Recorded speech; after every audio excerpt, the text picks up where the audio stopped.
Hi, Kimberly. Hi, my favorite thing about this medium is that I actually look like the puppet I feel like. The puppet? I feel like a puppet when I do this. A little puppet dance. Hi. Am I scrolling down kind of slow-mo because probably 7,000 people are on the Wi-Fi. Let me adjust that now for Warner so he doesn't yell at me later. Oh, okay. Hi, Hi, I love you. I miss you. You're very far away. What's so funny is that Kim has been working, which we can dig into later, and my last little while in my life has been insanity. So she and I actually haven't spoken in a couple weeks, which is strange for us. And so we all have lots of catching up to do. So we're going to get to some of these questions. I know. I'm like, you might have questions. You won't get them answered. Yeah. No, children. We've been dealing with children. I've been dealing with a lot of children, not mine. You've been dealing with your child, all yours. Mm-hmm. Yeah, and she's easy. Honestly, I feel like once I got used to being at home with Valentina, which was the first time in years being at home with her full time by myself, it was kind of great. And she's easy. It was kind of like, it's the thing that the universe does is you go, oh, ow, okay, let me figure out how to heal that and fix that and whatever. And you're like, okay, I'm good. Ow, ow. So it's been like that. It's been like I'm getting things hurled at me. So I've done things which is like I spend less time on social media. I connect with people here at home, who are in, very present parts of my life. And it's been, I think it's been good. Lots of shit is hitting the fan, but I find I've developed new ways to deal with it, which is good. Yeah.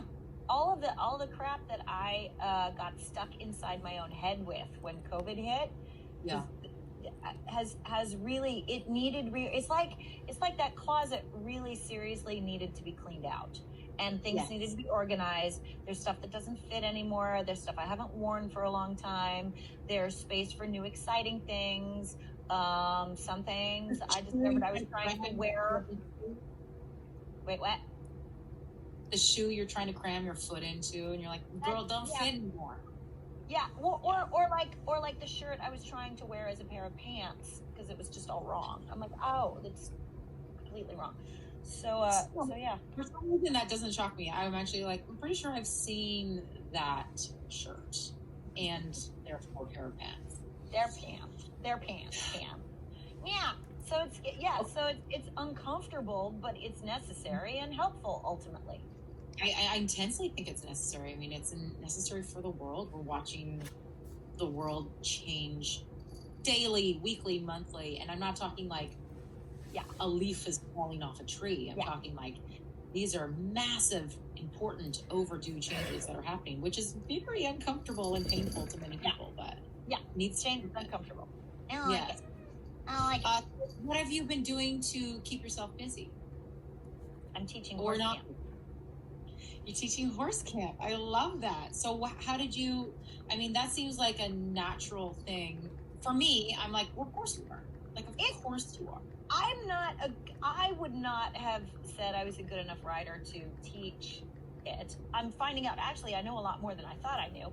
But it's more like that $600 was how we were paying our rent. Like, I'm not a wealthy person. And horses are expensive. And so I was writing out my lease that I had paid up, and then I injured myself. So so I was just going to fill it out. And then they put me on this horse that I love. Like, I love her so much. Said, I'm going to genuinely have to start selling my mother's jewelry to afford to stay on this horse. And they said, well, we could give you a job. We need somebody to do camp. I went, I'm in. So I took my first day job since 1996. Oh, hello. There we go, making appearances already. I heard the people are here. I need to be here to show he's going to go right on back there. People. Fucking all Jack knew I was talking about myself. So apparently he's telling me the short story is, yes, I'm teaching children. I really like it, and we're all masked up. I have sanitizer everywhere. There's nothing that gets touched, including the reins. That we don't sanitize afterwards. It is a lesson in an abundance of terrors and how to address them all. What are you doing with your time? I'm just getting emails right now because I've decided to coach Valentina's T-ball team.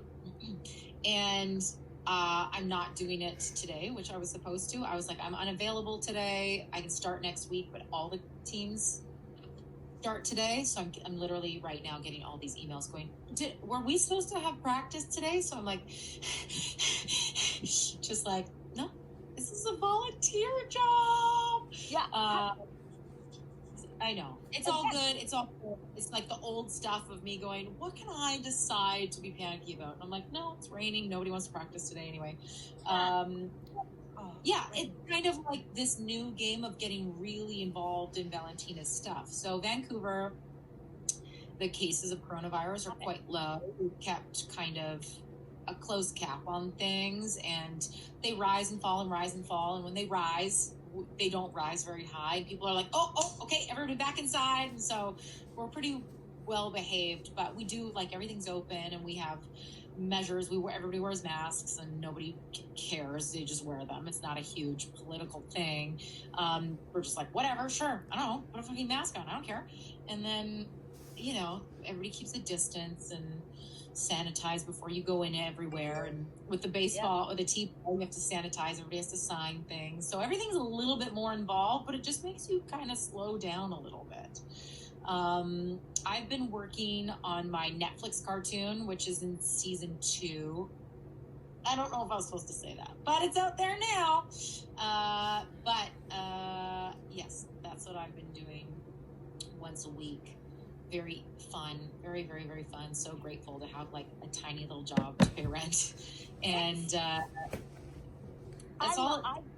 I just recently got a voiceover. I did a book on tape that my friend actually tomorrow on Instagram is going to give a giveaway too. So if you didn't do Celia at 39 when it was released, my Instagram's going to have there. That's the plug.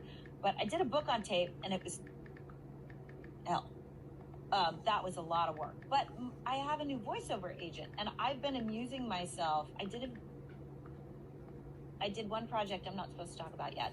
But the auditions are so much more fun and they're so much more up my alley than, put yourself on tape for angry person with short hair number 2. But the voiceover things are like, you are a strawberry seed who turns into a fighting strawberry when it's go time. So let's hear your best enraged, rampaging strawberry seed voice. Yeah, you will. Yes, you will hear my rampaging. As a matter of fact, I have 3 rampaging strawberry seed voices. Which one do you want? Yeah, exactly. It's a lot more fun. If you're an animated person and you put on a bunch of different voices, I'm actually surprisingly not that good at, because when you're doing animation, you can do random characters as well. So I work on 2 cartoons and I play a mom in both of them, which is basically a version of this voice you're hearing right now, either depending on my audience being like preteens or kids or whatever. They're like, okay, so we have a shopper that comes in the store. Can you just do a shopper? And they're so bad, Kim. I'm usually like, hello, I need some new shoes. And they're just like, can you pick a new choice? And I'm like, no, I really can't, because everything just sounds like me. What's wrong with my Australian dialect? It's not even, we're not. So every day I'm like, I'm going to get fired because I can't do anything other than what I do. But this is such a great lesson to go, sometimes all the people need is for you to give exactly what you do. So instead of trying to be, the person who does a million voices, I'm like, I can't do many voices, but I can do this really well. And they're like, great, do that for 17 different cartoons. I'm like, you got it. Yes, I will. Yeah, so I've had that, and also like shooting is starting to pick up here in Vancouver, so there's been a few more auditions here and there. So life is so bananas. I think for so many people, for me, it feels okay. It feels manageable, and part of that is because I've developed the ability to live day to day. Anytime somebody asks me about like, what are you going to do here? What are you going to do here? About major things, you're going to move, are you going to buy, you're going to do what? I'm like, oh no, I don't know. I don't know what I'm having for dinner tonight. Told, I really do trust that what I am supposed to do will become clear, Yeah. and I don't need to like make these decisions. I don't need to chase the right decisions. So yeah. So for me, in a nutshell, I think we should answer the questions. Oh wait, this is what I've started doing, Kim. Good. Is it water? A gallon of water. When I got this in the mail, I laughed at it, but now I make sweet, sweet love to it in my bed. So much hydration. So much hydration. There's a screenshot we're going to save for the rest of our life. Okay, let's take a question. This is fun. Let's do it. Go. Moose Swoop Art. This question is for Kim and Brianna. If time stopped for 1 hour, how would you spend it? Sleep. For context, everything but you would be frozen. And I would take the opportunity to then, therefore, not move. Yeah, I'm like, right, again, this is so much fun. I've been learning so much about how my brain works. So now when it starts doing the thing that it does, and I know why it's doing the thing it does, I'm like, oh, there's my brain being my brain. I'm like, well, but if time stopped, how would I'd probably panic for an hour is really what I'd probably do. I'd be like, is this going to be forever? I can't exist like this. I should, honestly, if you're asking me seriously, I'd probably, and if time is stopped, then how would I move anything? Because do the laws of physics still work? Are things left in the air? I'd probably try to fly, and then I'd realize. Way to go, Art. How you've done it. You've broken Kim. I'd panic because my husband and daughter would be frozen. My therapist teaches me to do is she goes, when she asks me a question, I do the same thing. I go, okay, let me think about that. She's like, no, don't think. What was the very first thing that came to your brain before your brain started doing its thing? Nap. See? That's what I'm saying. You know why? An hour is not that long. It's not. So also, I have time on my hands right now. I don't have the capacity. Let's make that clear, everyone. Okay, go ahead. You know what else I would do is I would go outside and listen to the silence. Oh, that's a good one. We went away to a cabin in the woods. Bad idea. But I went outside and it wasn't silent, but at least it wasn't traffic. And thinking, I would just listen to silence. See, I live in Vancouver. I live in the mountains and the ocean, so we have that kind of at our fingertips. It's not silent, but it is nature, So, but it's because I just feel like an hour is not enough time. Also, I don't feel the need to get things done right now. I don't feel like that's what this time is for. This time is for going inward and going, what work needs to be done inside. So, but I have also not been sleeping that well. So I would nap. I would nap, sit and read or something. Yeah. Okay. Boy, it would be startling when it came back up again. All right. Oh, it's real loud. This is from Culk. Or you just wanted us to almost say cock. We could say cock. We can say it all day long. Woo! Say it. I first saw you on Sweet Life. Did you enjoy the change in genre? It is startling to move from multi-camera into single camera. The first time I went from multi-cam to my first single camera was actually Star Trek, and that was a lesson in, it's weird with multi-camera. You're all on film at the same time, so it's all the same thing. With single camera, you're only like when you're looking at the person talking and then the camera flips around and shows the other person talking, those are actually two different takes. And that was weird for me, the idea of, oh, I'm not on camera right now, but you're on, I messed up some takes because like I would make a mistake when it wasn't my coverage, and then I would want to go back and they're like, it doesn't matter, you're not on camera, stop fucking with our take. And then they realized I didn't know what I was doing. When I just started working in television, I was like, how do I, and then knowing when, and then being like, when a camera is on you and you fuck up, but you just stop and start over, and they're like, no, we have to go all the way back to the beginning. And I was like, oh, fuck. It's very confusing, where I guess multicam is a bit more like theater. Yeah. Is that right? Yeah, it's a lot more like theater. Like, you just go until they call cut, and they can go back and get pieces, but but it's also, you need to find your camera. It's a little more improv in the shooting style, but it's a lot more flexible in terms of hitting your mark. It's like, as long as you're not blocking another actor from their camera or standing in their light. Although it was funny because I used to try to get out of Dylan's light because I was taller than they were, and Dylan is an imp, or was at that time. I'm pretty sure they both still are. And he would then move himself into the shadow, and so then I would have to move a little bit further, and then he would deliberately move himself into the shadow, and then I'd get in trouble for getting out there like, Kim, you're off camera. I'm like, and he'd just be like, you totally know what he was doing. Right, growing up in like the television industry, right? Yeah. Okay, great. Question for Brianna and Kim from SMA789. What's a fun project you've been working on with your daughters in quarantine? Well, I feel like we already kind of talked about that. I took mine to alive. Is that not enough? Let's be clear, everyone. Our children are young. Well, I'll speak for myself. My child is young. And at the beginning of quarantine, I worked really hard to like have a schedule and to make sure she's learning math. And then a couple months in, no, I'm just kidding. A couple weeks in, I was like, she's fine. Yeah. No. Like, that's cool. I can sit and read for 2 hours. I'm like, yes, you can.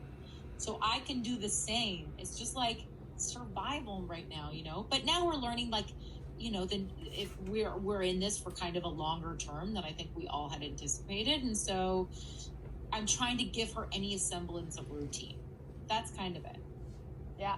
I am doing the fun project of recognizing where I am still trying to control my daughter's experience. And I have a kid that it's really generally easy to find where I'm trying to control my assumptions and I'm attaching to something because she doesn't comply with it, and she is not wired to conform to something just because I need her to.